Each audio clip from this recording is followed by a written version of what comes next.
Welcome to my channel Ranju Singh पेम में आप सबका स्वागत है गाइस।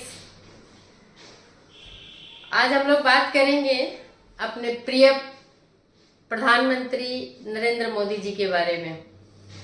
एक बार मैंने अपने ब्लॉग में बताया था, ये सितंबर की बात है कि पीएम मोदी की जान को पुतिन ने बचाया। अपने प्रिय दोस्त की जान पुतिन ने बचाया। तो गाइस, ये उस समय की एक छोटा सा क्लू था। जो चाइना में जो एससीओ समिट हुआ था उस समय की घटना थी। उस समय काफी सुर्खियां बनी थी। सबने ये सोचा था कि पुतिन और पीएम मोदी जो हमारे प्रधानमंत्री हैं, इनके बीच गहरी दोस्ती है और इस गहरी दोस्ती को निभाते हुए वो लोग एक दूसरे के साथ कार में बैठे हैं। हम लोगों ने ये सोचा कि ये उनकी मीटिंग से चुराया हुआ, निकाला हुआ एक पल है, जो दो दोस्त मिलकर के उस समय को गाड़ी में बैठ करके बात कर रहे हैं। क्योंकि पीएम मोदी ने अपनी गाड़ी छोड़ करके पुतिन गाड़ी लेके आए थे, उस गाड़ी में बैठे थे। तो हम लोगों ने बहुत खुशी मनाई थी इस बात की। लेकिन इसका भेद तब खुला जब वहां से लौट करके पीएम आए और कहीं भाषण के दौरान जब तालियां बजी तो उन्होंने जब कहा था, क्योंकि पीएम मोदी की एक शब्द, एक लाइन का बहुत बड़ा मतलब होता है। शायद मुझे लगता है कि हर कोई नहीं समझ पाता है। तो उन्होंने कहा था कि मैं जाके वापस आ गया हूँ इसलिए ताली बजा रहे हो, या मैं यहाँ पे खड़ा हूँ इसलिए ताली बजा रहे हो। कुछ ऐसा ही वर्ड था, एग्जैक्ट नहीं याद है। आप लोगों को अगर वो लाइन याद हो तो प्लीज़ कमेंट करके ज़रूर बताइएगा, और वीडियो अच्छी लगे तो लाइक कमेंट के साथ साथ सब्सक्राइब ज़रूर कीजिएगा। तो गाइस, बढ़ते हैं आगे कि अब क्या न्यूज़ है। तो गाइस, अब ये जो न्यूज़ आ रही है अभी लेटेस्ट जो खुल के आई है, जो हर मेरे ख्याल से चैनल्स पे आने लगी है, और ये मैंने सितंबर में ही न्यूज़ दिया था कि मोदी की जान को खतरा था और पुतिन ने मोदी की जान बचाई है। तो ये वो समय था गाइस जब एससीओ की मीट चल रही थी। उसमें पाकिस्तान से भी आए थे लोग, नेता, उनके एक ग्रुप आया था प्रॉपर।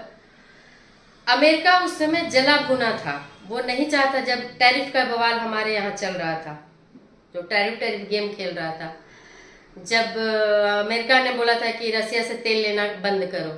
ये उस समय की बात है, आई थिंक सितंबर फर्स्ट वीक की 3 तारीख तक के थे सितंबर में, पीएम वहीं थे। तो गाइज, ये डीप स्टेट ने, मैंने पहले बता चुकी हूँ मैं, ये मेरे लिए पुरानी बात है। डीप स्टेट के जो सीआईए है, जो अमेरिका की एजेंसी है, सुरक्षा एजेंसी जिसको कहा जाता है, वो सीआईए ने मिल डीप स्टेट के साथ, क्योंकि सीआईए डीप स्टेट के साथ कनेक्टेड है, और बहुत सारे विश्व में बहुत ऐसी जगह हैं जहां सीआईए गुप्त रूप से डीप स्टेट के माध्यम से कई देशों में अराजकता फैलाती है। हमारे यहाँ भी कई बार कोशिश की गई अराजकता फैलाने की, थोड़ी बहुत हुआ भी था, जैसे शाहीन बाग का कांड हुआ था। ये उस समय से डीप स्टेट इंडिया में एक्टिव है, और इंडिया में या किसी भी कंट्री में कोई भी डीप स्टेट का बंदा आता है तो वो डायरेक्ट नहीं आता है, वो अपने पैसे के दम पे आता है। यहाँ के ही लोगों को लालच दे करके, पैसे से खरीद कर यहाँ पे अराजकता फैलाता है, चाहे वो दंगा हो, फसाद हो, रोड शो हो, किसी भी तरह का जो भी उनके हिसाब से अराजकता फैलाने में काम आए, वो सारी चीजें वो करते हैं। तो गाइस, वही डीप स्टेट सीआईए की मदद से अमेरिका में बैठे बैठे मोदी के ऊपर जानलेवा हमला करने की तैयारी हो रही थी, ऑलरेडी हो चुकी थी। याद कीजिए आप लोग, जो ताशकंद 2 होने जा रहा था, जो लाल बहादुर शास्त्री जो ताशकंद में मारे गए थे, वो भी एक डीप स्टेट का है। क्योंकि डीप स्टेट कोई नया नहीं है, डीप स्टेट 2 हो सकता था लेकिन बच गए। ये खुलासा अब हुआ है कि जो बांग्लादेश में एक उनका यूएस का ऑफिसर्स मारा गया है। अब वो किसने मारा है, देखिए, हमने पहले भी कहा था कि रसिया ने पुतिन ने जान बचाई है, तो केजीबी जो रसिया का इंटेलिजेंस ब्यूरो है वो, और एक आरए करके कोई है, दो वहां पे एक सेना का है, क्या बोलते हैं, सुरक्षा एजेंसी, और एक गवर्नमेंट का है अलग से जो केजीबी है। उसने उस बंदे को मार दिया है चुपके से, जो ढाका के एक होटल में था, और 1 सितंबर की बात है जिस समय पीएम चाइना में आने वाले थे, क्योंकि उसके पहले वो कहीं और गए थे, जापान या जर्मनी कहीं गए थे, वहां से हो करके उनको आना था चाइना एससीओ समिट के लिए। तो ये सुरक्षा एजेंसियां क्योंकि एक्टिव होती है, और 3 देशों की बात थी, कोई किसी पे दोष लगाता है, ये तीनों आपस में उलझ जाते हैं, इसलिए ये गेम होने वाला था। तो ये हमारे तीनों देश की एजेंसी ने, इंडिया की रॉ, चाइना का मुझे नाम नहीं पता है, और वहाँ की केजीबी रशिया की, ये तीनों एजेंसियों ने मिल के काम किया, और ये नोट पकड़ में आ गया कि हाँ ये ऐसी क्या बोलते, प्लानिंग चल रही है, प्लानिंग पकड़ में आ गई। तो गुप्तचर जो लोग होते हैं ना, जो इस तरह के काम करते हैं, चाहे वो किसी भी देश के हों, अगर वो मारे जाते हैं किसी भी देश में, तो शोर शराबा नहीं होता, इंक्वायरी नहीं करता, कोई देश ये नहीं मानता है कि ये हमारे देश का बंदा था और ये इसमें शामिल था।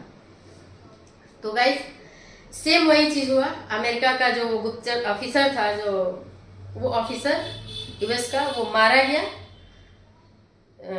ढाका के किसी होटल में, और वहां से जो ऑफिसर्स आए और उसको ले जाने के लिए, उसके बॉडी को ले जाने के लिए कितने सारे सामान, बैग्स, वो सारा एक एक चीज उठा करके ले गए, और वहां के स्टाफ तक को भी हिदायत दिया, धमकी दी, वार्निंग दी कि कोई भी चीज यहाँ से, कोई भी न्यूज आप बाहर लीक नहीं करोगे। लेकिन सोशल मीडिया का समय है, कोई ना कोई ऐसी चीजें निकल के एक से निकलती है तो बाकी तो कड़ियां जोड़ ली जाती है। इतने तो समझदार लोग इंडिया में भी है और दुनिया में भी है।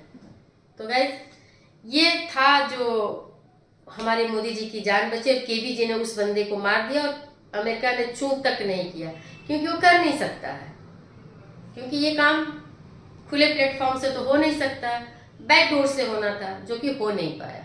अगर हो जाता, मान लीजिए वो घटना हो जाती मोदी जी के साथ, तो एक तो 3 देशों के बीच की दुश्मनी होती, शक के दायरे में आते। दूसरी चीज कि तब हमारी सुरक्षा एजेंसी ढूंढती, पता चलता कि हाँ ढाका में, तो ये तब होता कि ऐसे ऐसे होकर के मोदी जी के साथ दुर्घटना किया गया। लेकिन ये पुतिन की, केजीबी की, रॉ की और चाइना के एजेंसीज की मिली भगत से ये चीजें बाल बाल बच गई है, और हमारे प्रधानमंत्री हमारे देश में सुरक्षित वापस आ गए। उसके बाद से पीएम ने, आप लोग देखिएगा, पीएम हमेशा विदेशी दौरा करते रहे हैं, लेकिन सितंबर के बाद से कई और मीटिंग्स फिक्स हुई थी उनसे, ट्रंप से मुलाकात के लिए, लेकिन पीएम नहीं गए। विदेश मंत्री को भेजा गया, जयशंकर जी गए थे वहाँ।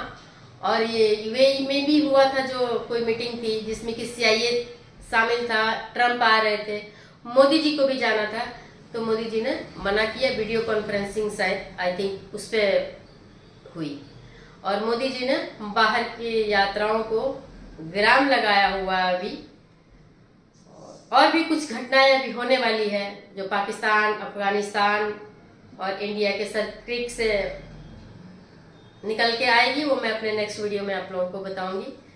तो गैस बाल बाल हमारे पीएम बचे हैं, वो हमारे देश का सौभाग्य है, और देश की जो एजेंसीज हैं उनकी मेहनत है, और रसिया जैसे दोस्त की दोस्ती का कमाल है जो आज हमारे पीएम हमारे साथ है, और हमारे देश की स्थिरता बनी हुई है, एक स्थिर गवर्नमेंट है, और हमारा देश तरक्की की तरफ बढ़ता जा रहा है, और हम अपने देश में सुरक्षित, आराम से, चैन से, खुशी से हैं। लेकिन खतरा अभी टला नहीं है गाइस। मिलते हैं नेक्स्ट ब्लॉग में, नेक्स्ट न्यूज़ के साथ, नेक्स्ट किसी जानकारी के साथ।